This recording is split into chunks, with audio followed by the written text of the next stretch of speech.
Situé au cœur du continent africain, le Tchad est le plus vaste et le plus peuplé des États de l'ancienne Afrique équatoriale. Pays massif formant transition entre les étendues désertiques du Sahara au nord et de la savane soudanaise au sud, le Tchad ne possède aucune façade maritime et se trouve séparé de la mer par de vastes territoires. Difficultés d'accès donc qui, en conservant au Tchad son originalité, lui ont donné le privilège peu enviable de compter parmi les pays les plus chers du monde.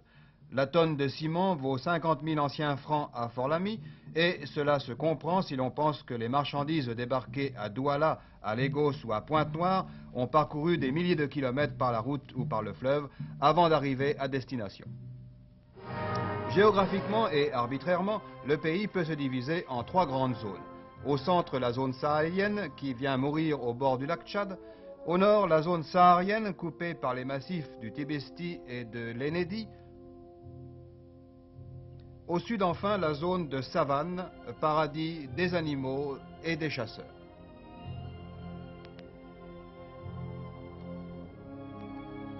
Ces contrastes géographiques et la position du Tchad, au carrefour de l'Afrique blanche et de l'Afrique noire, expliquent la grande diversité qui existe tant sur le plan ethnique et linguistique que sur le plan religieux. Au nord vivent les Arabes et les Foulbés islamisés, éleveurs nomades de bœufs et de chameaux. Au sud, par contre, on rencontre de nombreuses races négroïdes, animistes, catholiques ou protestants, dont les traditions sont pourtant restées vivaces, encore que les négresses à plateau aient pratiquement disparu. Du moins, le diamètre des plateaux a-t-il diminué? C'est là, dans le sud, que vivent les Saras, excellents agriculteurs et valeureux combattants, dont beaucoup ont servi dans les rangs de l'armée française. Enfin, sur les bords du fleuve, on rencontre les Kotoko, célèbres pour leur danse et leur pêche miraculeuse. C'est que le poisson tient une grande importance dans l'économie tchadienne. Les rives du Chari et du Logone constituent une des zones piscicoles les plus riches du monde et chaque année, les Kotoko et les Bananas pêchent 100 000 tonnes de poissons frais qui, fumés ou séchés, seront exportés vers la Nigeria ou le Cameroun. C'est dans les eaux du Logone qu'on pêche aux grandes émies, tel est le nom de ces filets, qu'on pêche le salanga, sorte de hareng d'eau douce, ou le capitaine justement renommé pour la finesse de sa chair. Poisson qui, avec le sorgho et le mil, constitue la base de l'alimentation des populations tchadiennes.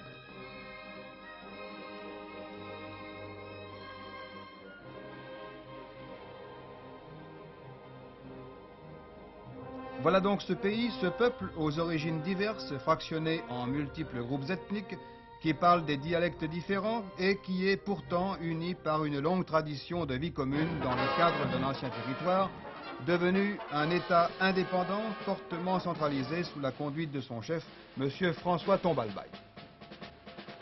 Mais justement, les structures traditionnelles ne sont-elles pas les plus fortes? L'antagonisme entre le Nord et le Sud a-t-il disparu? Le Tchad a-t-il fait sa révolution? Comment le pays est-il passé du régime quasi-féodal imposé par les sultans à un régime démocratique de type occidental? Voilà les questions que j'ai posées à Fort-Lamy à M. Tombalbaye. Sur le plan politique, comme tout le monde le sait, il s'est toujours posé des problèmes politiques à l'intérieur de ce qu'on appelait autrefois le territoire français, parce que la présence de multiples leaders politiques tchadiens de l'époque était à l'origine de cette lutte tribale. Je crois, pour ma part, que la chefferie ou le sultanat dans son ensemble au Tchad a son existence, qu'elle représente une structure traditionnelle et qu'il ne fallait pas, sous une forme ou sous un prétexte d'une nouvelle orientation, les supprimer brutalement. Ceci étant dit, je suis arrivé à mon tour à intégrer également les chefs et les sultans dans l'ensemble non pas dans le parti progressiste, mais dans l'ensemble de l'évolution constructive du Tchad. Ces sultans, les voici. Riches ou pauvres, potentats régnant sur des régions entières ou bien roitelets de villages, Tous ont conservé le décor fragile de leur souveraineté. Gardes personnels, serviteurs, courtisans, musiciens, sans oublier les femmes du harem, dont le nombre est fonction de la richesse de leurs seigneurs et maîtres.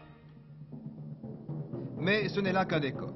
En fait, depuis l'abolition de l'esclavage, les sultans sont devenus les auxiliaires de l'administration, certains allant jusqu'à demander au corps électoral la ratification de leur autorité. Devenus députés ou conseillers municipaux, les sultans ont ainsi permis au Tchad de passer sans trop de secousses du Moyen Âge au XXe siècle. Mais au XXe siècle, il faut produire sous peine de périr. L'économie du Tchad se ramène essentiellement à deux grandes activités, la culture du coton dans le sud et l'élevage dans le nord. L'élevage, c'est 4 millions de bœufs et 5 millions de moutons. C'est aussi 300 000 bergers, pour la plupart nomades. Une grande partie de la viande est exportée sur pied vers la Nigeria et le Soudan, mais depuis la construction des abattoirs frigorifiques de Farsha, dans la banlieue de Fort-Lamy, un tonnage important est exporté par avion dans toute l'Afrique et au Sahara. Bon an mal an, les produits de l'élevage représentent pour les éleveurs tchadiens un revenu de plus de 2 milliards d'anciens francs. L'autre richesse du Tchad, c'est le coton, traité sur place à Fort-Archambault.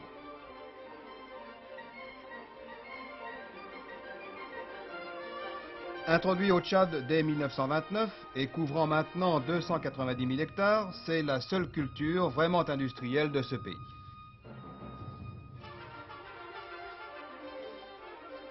Le coton-graine est débarrassé de ses impuretés et transformé en fibres.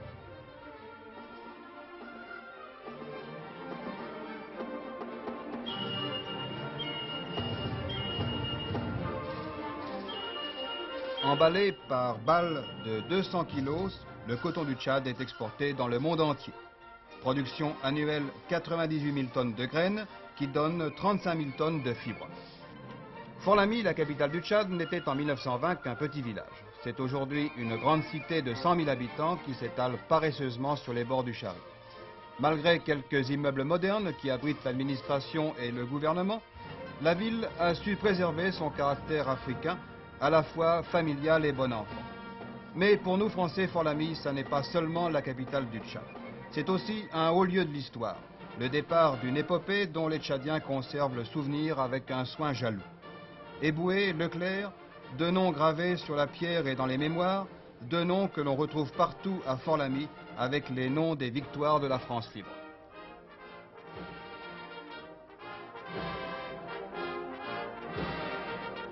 Non, le Tchad, avec l'indépendance, n'a pas renoncé à son amitié pour la France. Ses rues en témoignent éloquemment. Et M. François Tombalbaye le proclame avec force. Il est évident qu'il n'y a rien qui oppose le Tchad à la France, comme il n'y a rien qui doit inquiéter la France à l'égard du Tchad. Le Tchad est un pays quand même, à travers l'Afrique d'expression française, qui a plus d'anciens combattants. C'est le pays où il y a eu beaucoup de souvenirs des guerres, étant donné également que le Tchad, dans l'histoire dernière, était la première à répondre au général de Gaulle. Et je souhaite que cette visite symbolise donc la fraternité entre les anciens combattants de nos deux pays. Au nom de cette amitié et de cette fraternité, bienvenue en France, Monsieur le Président.